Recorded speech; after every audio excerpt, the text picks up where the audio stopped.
yi mooy doxali ni mel tey doyen lii ban analyse nga si mën a def pour que mën a édifier vraiment sénégalais yi comprendre nomination bi nga xam ne moo am foofee sa CEDEAO. waaw d'abord Abdou Aziz, je vais exprimer mon inquiétude et sama jaaxle ci le fait que mu nekk benn présidence boo xam ni tournante réew bu ko jot beneen réew da ko war a jot suivant nag que anglophone la wala lusophone la wala francophone la ñu jàppoon nag ni bi yoon de droit pays francophone moom moo ko waroon doxee moo ko waroon jiite mais à notre grande surprise et bon déggoon nañu aussi ñu ni suñu président aussi amoon na ci maanaam bëggoon na ko parce que kenn mënul bañ ni bëggoon na ndax li tax mënuñu bañ ni bëggoon na mooy satellite yi nga xam ne ñoo nekk à côté du pouvoir en place nga xam ni mooy ay influenceurs ak yu demee noonu comme ni ñu tàmm di def jotoon nañ ci def ay sorties yu mel ni que soxna yooyu nekk ci benn këru taskatu xabaar bu ñëpp xam mu bëgg ma ko cité fii gis nañ ci seeni poste sax ñuy xaxar ñi nga xam ne ñoo nekk ci opposition bi du genre seen xol dina tàng ndax président Diomaye dina nekk président wu CEDEAO ma jàpp nag d'abord ni loolu warul wax dëgg yàlla warul mën a tàng suñu xol nag parce que bu fekkee ni suñu président de la République Sénégal moom mooy président wu CEDEAO ku jàpp ni loolu war na mën a tàng xol ay yenn sénégalais vraiment yaa ngi ci erreur bu rëy ñun bu doon suñu sagoo ak quelle que soit l'adversité lépp lu baax rek Sénégal ak waa Sénégal ñoo koy am ñoo koy bokk. Voilà, donc ça a été une surprise pour nous et puis quelque part aussi xaw nañu frustré tuuti de nous rendre compte que effectivement malgré les pourparlers malgré les trucs de gisante yi nga xam ne am na ci biir et tout bi ñu demee ba ci pandaw ga le vote a été favorable au président de Sierra Leone muy Julius Maada Bio nga xam ni leneen liñ ko mën a wax ni Diomaye moo ko ëppoon normalement moo ko waroon mën a ëpp atu parce que Diomaye au moins c'est un président de la République boo xam ni comme il en existe rarement un président qui a été élu à 54% ci ñi nga xam ne ñoo demoon voté ci élection yi nga xam ne moom la gagné élection yi mujj yi ñu def présidentielle à 54% au premier tour pour sa première participation à une élection présidentielle donc ñu fal ko ci démocratie dans les règles les plus strictes de la démocratie yi nga xam ne moom la ñu gën a rafetlu ci àddina falin bu rafet et kii nga xam ne nag moom mooy le président de Sierra Leone muy Julius Maada Bio ku ne xam na ni coup d'état moo ko joxoon nguur gi dans un premier temps comme ni putschistes yi ni ñu tàmm di def nga xam dañuy këf nguur ba mu yàgg ñu toog ci tuuti daal di ko jox civil bu mujj gi ñu soppi ku nekk ay politique defaraat seen toogaay exactement donc jàppoon nañ ni normalement côté boo ko seetee rek ba pare boole ci encore boo koy def ci analyse stricte rek noonu boo xoolee posture bi nga xam ni le président de la République du Sénégal Bassirou Faye moom la am ba ñu joxoon ko sax mission wu jéem a fexe rapproché diggante yi nga xam ni déjà mi ngi nekk ci tànku yàggatul dara léegi ñu consacré ko léegi mu fës mu leer ni ñiy jóge nañ ci CEDEAO yaakaar naa ni date yi soreetul donc moom ñu joxoon ko mission pour mu dem def ay bons offices fexe ba waxtaan ak ñële ba rapproché diggante yi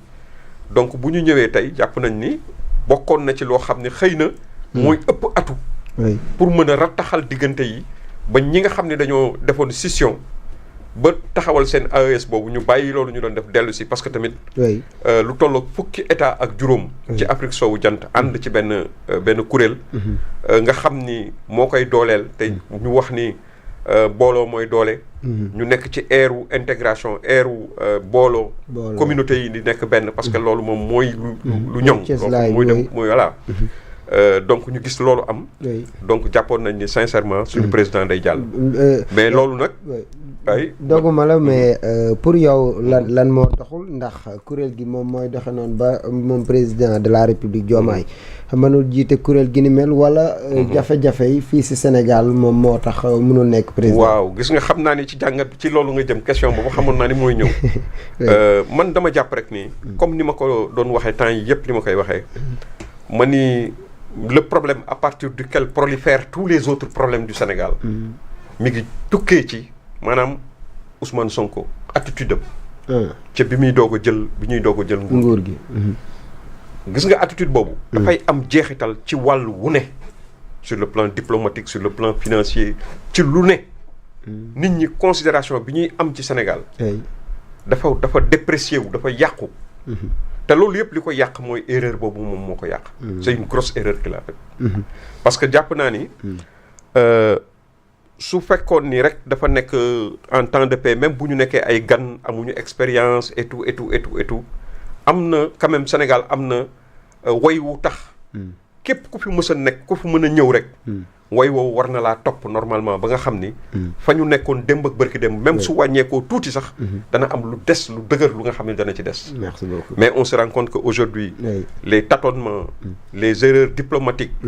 demu AES yi nga xam ni nga gis gars yi yenn ku mel ni ki Ousmane Sonko encore defaat na ko ci jëm ci en direction de l'AES des dirigeants de l'AES ak déclaration yu malheureuse yi mu ci def et tout du ma ci dellu si waat xam ngeen ko donc loolu yëpp day tax confiance bi nga xam ne moo waroon am président Diomaye profité ci confiance boobu day effrité wu day dañ. merci beaucoup jërëjëf merci beaucoup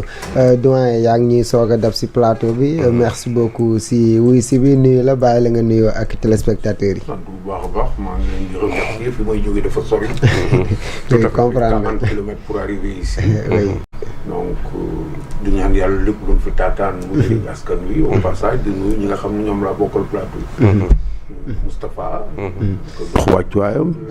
jox wàccuwaayam comment ça s'appelle Latir. di ñaan yàlla lépp luñ fi taataan mu jëriñ Sénégal ak askan wi macha allah. merci beaucoup am na bu baax a baax bokk ak yow plateau bi comme ni ñu koy defee altine bu nekk ñu bàyyi la rek nga daal di joxe sa xalaat si lu soxal présidence bu CEDEAO gannaaw Diomaye mu bëggoon a jiite kuréel gi ni mel finalement président bu Sierra Leone di Maada Bio moom moo jiite kuréel gi ni mel pour yow lan moo doxul si diggante bi nga xamante ne nii moom président Diomaye moo nekkoon favori bi nga xam ne moom moo waroon a jiite wàllu woowee di CEDEAO. lan moo doxul balaa may wax ci lan moo doxul damay féliciter Moustapha ci ni mu présenter problème bi aspect yëpp la génne par rapport ak li nga xam ni moo ñuy permettre ñu dugg ci lii mais li doxul est-ce que projet la woon véritablement bu waroon am chance su dox wala ñàkk dox c'est ça le problème mais dañ fi indi benn climat bi nga xam ni finalement li nga xam ni da doon dox ci raay yu ordinaire war a nekk événement mu mel ni dañ fi bàyyi fi nga xam ni suñuy responsabilité sunu taxawukaay sunu teewaay fa la waroon samp indi yeneen forme débat nous n'avons jamais eu de débat ici au Sénégal ci sunu président nekk président wu benn organisation je ne sais pas si vous en rendez compte dafa mel ni tey nous sommes obligés xëccoo lépp xëccoo ay préséance xëccoo ay rôle pourquoi parce que effectivement dafa bari ay jiixi jaaxa yu teg ci penc mi yi nga xam ni perception bi ñii yore réew mi am tey ci doxalinu réew ci diggante réew ak réew erreur yi ñu def d'agencement yi ñu def bi ñu nekkee ci opposition bi ba ñu ñëwee ci pouvoir bi désordre bi ñu créé ci diplomatie Sénégal du présager que même bu fekkee dañu nangu compétir parce qu'il y avait pas à compétir amul xëccoo bu fi war a nekk CEDEAO présidence tournante la pourquoi mu war a nekk événement tey dañ daan dégg rek ni y a pas de mérite particulier mais ñoo ci indi situation bi nga xam ni finalement toutes les compétitions résultat bu nekk dañ koy jël à l'aune de ce qui aura été fait pour que ñu jot si alors que du woon loolu soo dee présidence tournante la du woon loolu mais su fekkee ni dañu dem ba ñi fi nekk tey dañu indi situation bu exécrable seen diggante ak askan wi d'une manière générale ba xoolin yi du benn gisin yi du benn on les attend en tout et pour tout. Pourquoi? Parce que de nous continuer prolonger seen attitude opposition prolonger que indi que bi ñu jëlee pouvoir bi kon ne di xeex sur plusieurs plans ak ñi nga xam ni ñoom ñoo yoroon nguur gi avant eux loolu daf ciy bokk finalement loolu moo indi cette campagne qui a été orchestrée contre le président Macky Sall pour lui contrecarrer tout ce qui a contribué à le maintenir à l'attention du monde entier ba léegi suñu ne président Macky Sall dugg na oto ñu ne lu tax muy dugg oto président Macky Sall yéeg na ci fas lu tax muy yéeg ci fas président Macky Sall nuyu na benn waay fële lu tax mu koy def mais est-ce que vous imaginez dans ce contexte de désordre soo ci yokkee nag le rapport du Sénégal à la CEDEAO le rapport du Sénégal au problème de l'AES, le rapport du Sénégal donc sur le plan bilatéral simplement, et le climat de confiance qui doit faire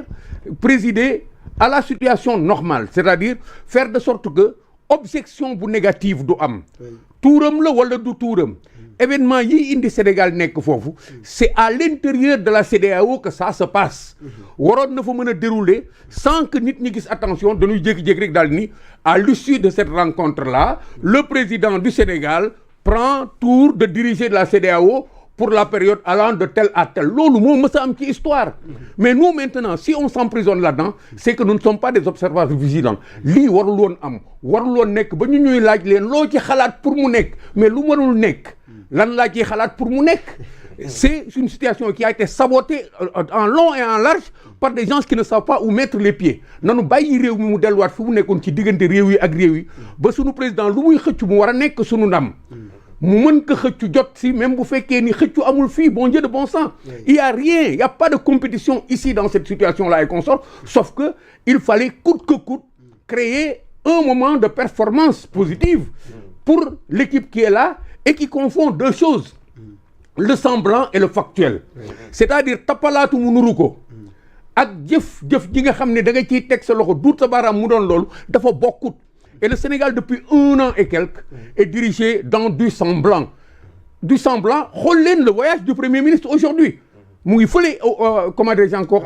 en Chine je sais qu'on va y revenir mais qu'est-ce qu'il y a de véritablement à apprécier là-dedans qu'est-ce que nous devons voir à travers tous ces clichés toutes ces photos tout cela qui nous envoie loolu moo impacté ci li nga xam ni mooy situation bi nga xam nous sommes obligés de commenter ça alors qu'il n'y avait pas commenté pourquoi on confond toujours li war a nekk ak li nu bëgg ñun ñu gis ko mu nekk tey dañu bëgg gis loo ni Bassirou Diomaye Faye su nekkul CEDEAO c'est parce que à l'intérieur am na lu def nii am na ñu naan moom ci mbaaxam moom moo fexe ba keneen nekk moom ci muñam moom ci yaatuwaayam le débat n'est pas là-bas à ce niveau des responsabilités d'État il n'y a que de la responsabilité nous avons raté le coche parce que nous avons changé les termes du jeu ce n'est pas normal nanu bàyyi lépp mu delluwaat place am ku sa tour ñëw nga nekk loolu mais suñ ci wut ak njàmbaar duñu yóbbu fenn lu dul ci ay bisu gàccee. merci beaucoup am na solo Papa Latyr des ak yow si wàllu wi ni mel président Diomaye Faye ñoom waa Pastef boo xoolee